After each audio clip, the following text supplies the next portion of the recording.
I was shocked to discover that when my wife was on her period, she could only sleep in the hallway. Under her was a dirty, worn piece of cloth. My heart ached for her, for the sake of her health. I immediately ran to the pharmacy, wanting to buy her a pack of sanitary pads, but the shopkeeper looked at me as if I had done something shameful. The price was outrageously high, 55 rupees.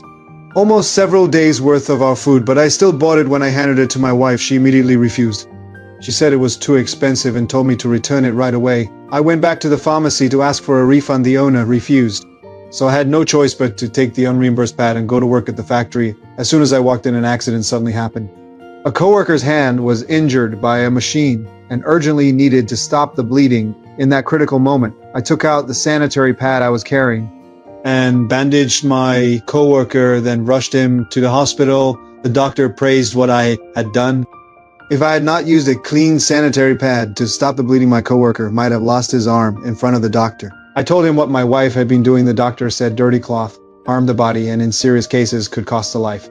I realized my wife's practice was extremely dangerous. I made up my mind that my wife had to use safe sanitary pads.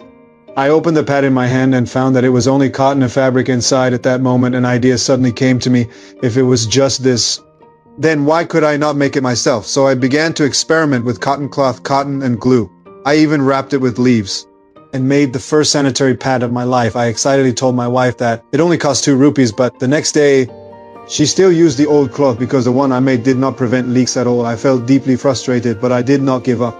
I made improvement after improvement, but my wife still refused to try again. In her eyes, this was a woman's private matter, and a husband's involvement was an insult. Since she would not try, I decided to test it myself. I stuffed the pad into my clothes and used red liquid to simulate real conditions. I jumped, I squatted, I even rode a bicycle without any leakage, but not long after, the liquid still leaked out. I froze in the middle of the road and in panic jumped into a river. The water instantly turned red.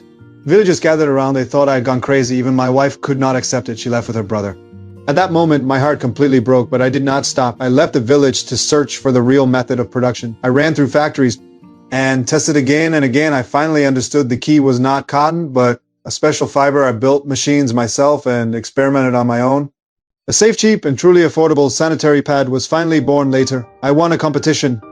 I fully demonstrated the entire production process. Many large companies approached me to cooperate. I refused to sell at a high price and instead chose to keep the equipment and production lines in the village. Teaching women to make sanitary pads with their own hands and turning it into their livelihood. I was never trying to get rich. I only wanted every woman to be able to afford sanitary pads